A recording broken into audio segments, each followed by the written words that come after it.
Hello dear student, welcome to our channel Economics Study Point. Today I will provide solution procedure for a question that is taken from IGNOU MA Economics first year for course code ABC 001/101. Title of course is Macroeconomics Analysis. You can see question is here.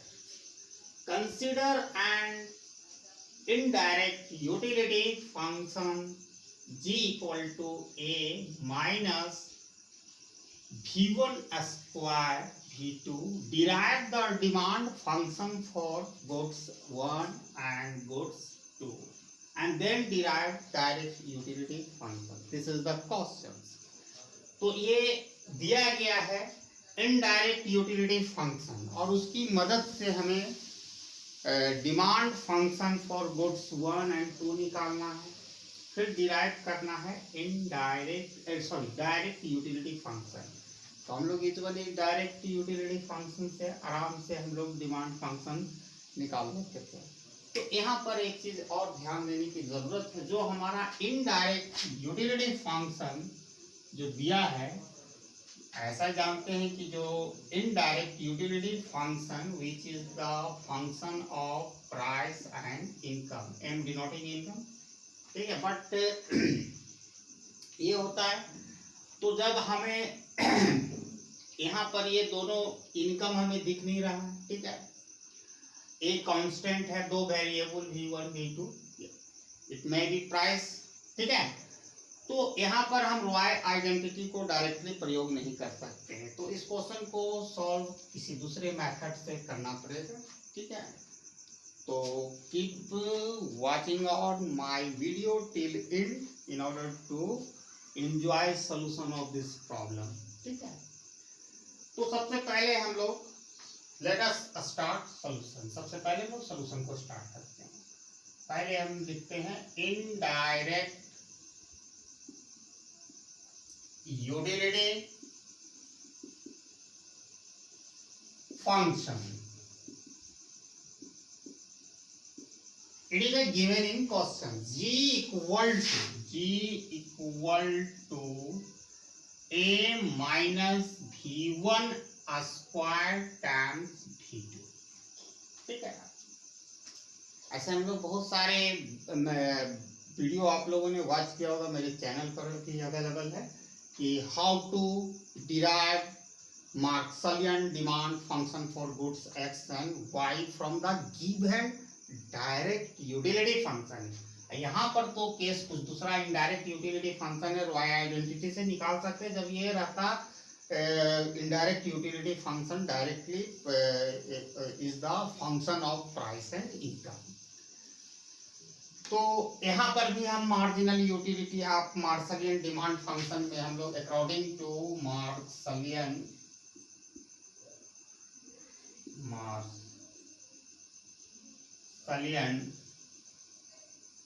Demand function, ठीक है, according to Marshallian utility analysis, according to Marshallian utility analysis, ठीक है। Marginal utility of x1, हम एक example दे रहे हैं, इस question से भी हम कोई लेना देना नहीं, एक ऐसा अकॉर्डिंग टू मार्शलियन यूटिलिटी एनालिसिस, और मैं यहाँ दो गुड्स को यूज कर रहा हूँ x1 x2, ठीक है। Marginal utility of x2 equal to ratio of their price px1 by px2, ठीक है। ये एक नॉर्मलाइज, आप जैसा कि ये कब होता है जब हमारा डायरेक्ट यूटिलिटी फंक्शन से हम ये निकालते हैं मार्शलियन डिमांड फंक्शन, ठीक है। लेकिन यहाँ पर केसेस आप एक चीज समझने का, इनवर्स डिमांड फंक्शन का एक रूल्स आप समझना पड़ेगा।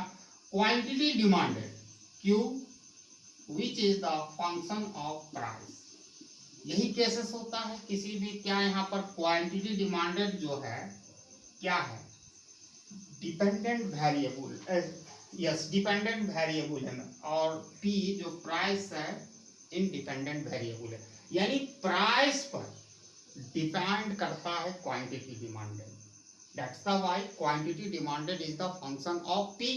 Okay, quantity demanded depend upon the price of commodity, ये नॉर्मल। लेकिन इनवर्स में हम इसको लिखेंगे, P is inverse demand function हम यहाँ करेंगे तो P is function of Q। ठीक है, तो हम यहाँ चेंज करेंगे, ये फॉर्मूला है। तो जब हम डायरेक्ट यूटिलिटी फंक्शन से हम मार्शलियन डिमांड फंक्शन, ठीक है, कोई भी डिमांड फंक्शन को हम निकालेंगे तो हमें वो price of x1 and price of x2 होगा। लेकिन यहाँ पर केस कुछ इनडायरेक्ट यूटिलिटी फंक्शन से निकाल रहे हैं, तो जहां पर P है वहां पर हमें Qx1 Qx2 होगा। ठीक है, क्योंकि ये P is function of Q। ठीक है, इनवर्स डिमांड फंक्शन में। ठीक है, इतना जानना जरूरी था। अब हम आगे की ओर बढ़ते हैं क्वेश्चन से।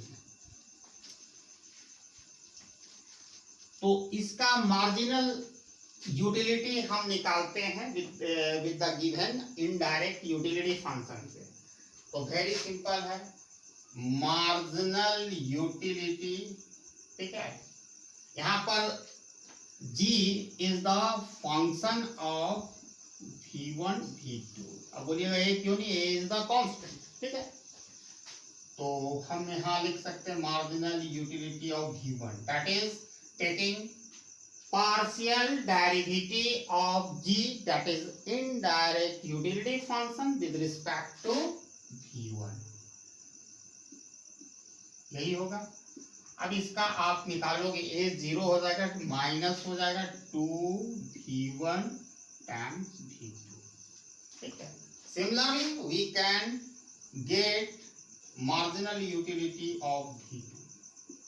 ठीक है, डेल्टा G, सॉरी जी क्यों लिखा है, delta G by delta V2। Obviously यहाँ पर क्या होगा, ये 0 हो जाएगा। ठीक है, तो V2 यानी माइनस V1 स्क्वायर। एक पर मिला लेते, माइनस 2 V1 V2। ठीक है, अब है थोड़ा सा समझने की कोशिश कीजिएगा। Marginal utility of V1 by marginal utility of V2 equal to Q1 Q2। Q1 representing V1 और Q2 representing quantity demanded for goods 2। ठीक है, अब यहाँ आराम से आप देख सकते हो, वहां पर हम लोग P1 और P2 लिखते थे। अब ये ratio of their quantity because we are taking inverse demand function. ठीक है, अब ऑब्वियसली सारा का वैल्यू हम ये निकाले हैं, जो दोनों का marginal utility of V1 and V2 respectively, यहाँ हम सब्स्टिट्यूट करेंगे। तो यहाँ आया क्या, माइनस 2V1 V2, यही आया। और सेकेंड में आया minus V1 square equal to Q1 Q2। अब यहाँ माइनस ऑब्वियसली कैंसिल हो जाएगा, यहाँ पर V1, यहाँ V1 स्क्वायर है तो नीचे एक V1 बचेगा। तो ऑब्वियसली फिगर अब हमें क्या मिल रहा है वो हम देखेंगे, 2V2। ठीक है, 2V2 bye V1 Q1 bye Q2, ये हमें रिजल्ट आ गया है। ठीक है,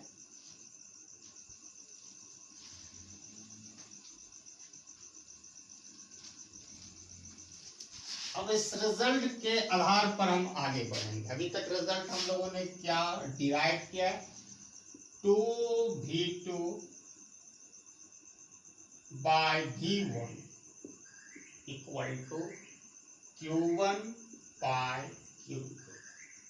अब क्रॉस मल्टीप्लाइकेशन कर देंगे तो 2V2 Q2 bye Q1 V1 Q1 V1 Q1 cross multiplication यानी तिरछा हम गुना करेंगे। एक क्या एक रिलेशन डिराइव होगी।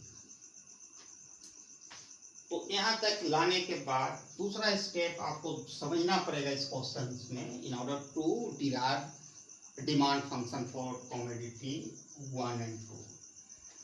ठीक है, तो आपको इनडायरेक्ट जो यूटिलिटी फंक्शन होता है विच is the function of price and income. ठीक है, तो यहाँ जो जी दिया गया ये कांस्टेंट, ये दो वेरिएबल तो मस्ट बी प्राइस, तो इसका हम बजट कंस्ट्रेंट लिखेंगे, budget constraint.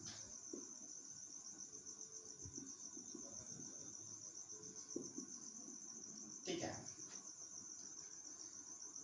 V1 Q1 plus V2 Q2 equal to 1। आप बोलिएगा 1 क्यों लिखें, तो बजट कंस्ट्रेंट हमारा यही है, V1 Q1 V2 Q2।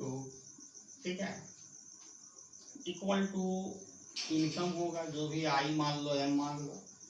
तो यहाँ पर जितना को हम कर रहे हैं मार्जिनल फंक्शन से रिलेट या इक्वेट कर रहे हैं। अब इसको इस तरह बजट कंस्टेंट का इस तरह हम लिख सकते हैं, सारा को शिफ्ट कर देंगे उधर, V1 plus V minus V2 Q2। अब इसको डेरिवेटिव हम ये बजट कंस्टेंट भी हम मानते हैं, डिनोट करते हैं। अगर हम m के रिस्पेक्ट में लेंगे तो 1 आएगा, बाकी तो 0 होगा, minus zero that is the 1, इसलिए यहाँ 1 हुआ। क्योंकि यहाँ रेट ऑफ चेंज बताता है budget constant, that is the income का। ठीक है, इसलिए हमने 1 लिखा है, इसमें कोई कंफ्यूजन नहीं होनी चाहिए।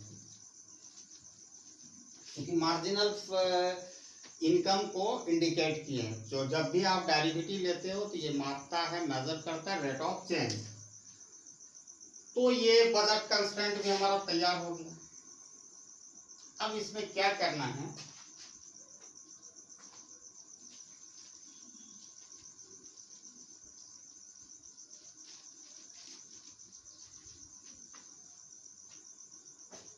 ये बजट कंस्टेंट हम यहाँ लिख लेते हैं। ठीक है, V1 Q1 V2 Q2 equal to 1। ठीक है, आप यहाँ एक चीज देख सकते हो,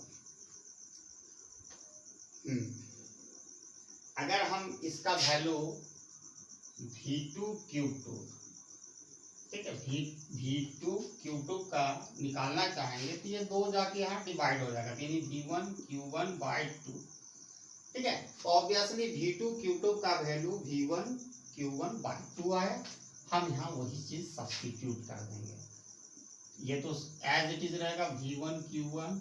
अब V2 Q2 का वैल्यू अभी हम लोगों ने जो डिराइव किया, जस्ट ये 2 से डिवाइड हो जाएगा, तो plus V1 Q1 by 2 equal to 1। अब आप एलसीएम लोगे 2 होगा, यहाँ 2V1 Q1 plus V1 Q2 equal to 1। ठीक है, ये दोनों ऐड होकर 3V1 Q1 हो गया, और ये 2 मल्टीप्लाई हो जाएगा 1 से, तो 2 होगा। ठीक है, अब Q1 का आप निकालोगे तो 2/3 V1। ठीक है, 2/3 V1, this is demand function for goods 1, commodity 1। ठीक है, सिमिलरली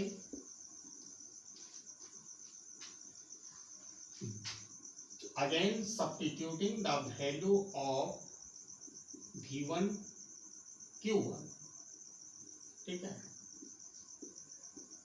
इंटू बजट कांस्टेंट। अब ऑब्वियसली इसका वैल्यू क्या है, 2V2 Q2, यहाँ लिखते हैं 2V2 Q2 plus V2 Q2 equal to 1। ये 3 हो जाएगा, V2 Q2 by 1, therefore Q2 equal to 1/3 3v2। ठीक है, ये this is demand function for commodity 2। ठीक है, अब दो इंफॉर्मेशन हम निकाल लिए हैं, तो यहाँ से एक चीज और आप डिराइव कर सकते हो। हमको निकालना है वैल्यू v1 और v2 को ये इस रिलेशन से। तो वेरी सिंपल है, हम करके यहाँ दिखाएंगे आपको।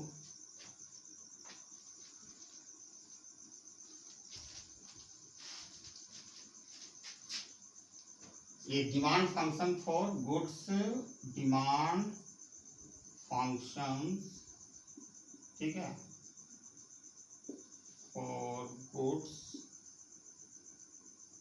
1, और ये है डिमांड फंक्शंस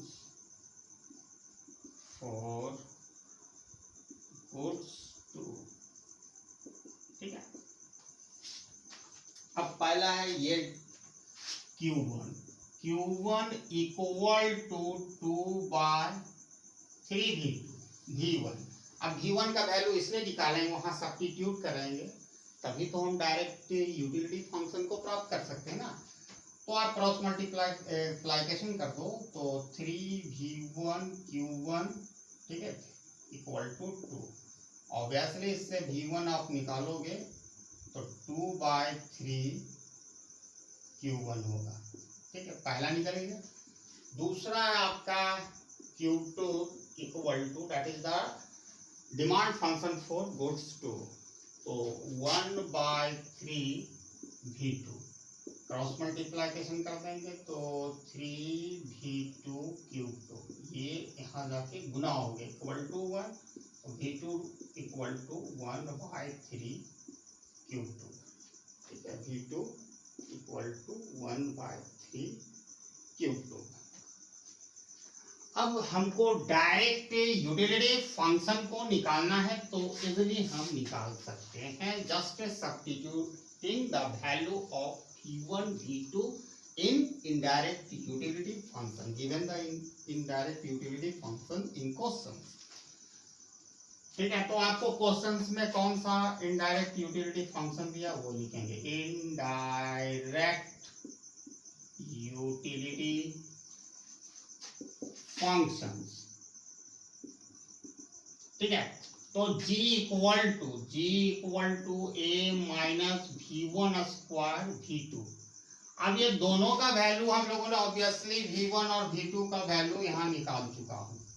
यही वैल्यू को सब्स्टिट्यूट कर देंगे जो क्वेश्चंस में इनडायरेक्ट यूटिलिटी फंक्शन दिया गया है। तो a के साथ कुछ नहीं होगा, चूंकि since it is a constant, क्योंकि कांस्टेंट है। v1 equal to 2/3 Q1, 2/3 Q1। ठीक है, इसमें स्क्वायर लगा हुआ है। v2 equal to 1/3 Q2।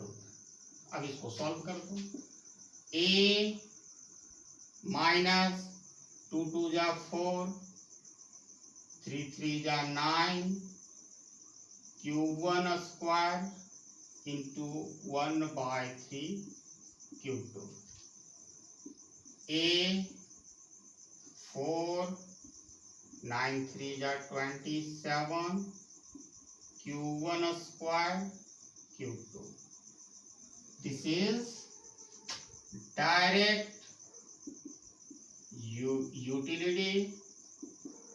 Utility functions. ठीक है, ये डायरेक्ट यूटिलिटी फंक्शन को हमने निकाल दिया। ठीक है, तो I hope everybody got the concept I discussed under this video, and if you come first time at my channel, please subscribe and share my video. Those who are pursuing IGNOU MA Economics and from other university, and thanks for watching my video till end. Jai Hind.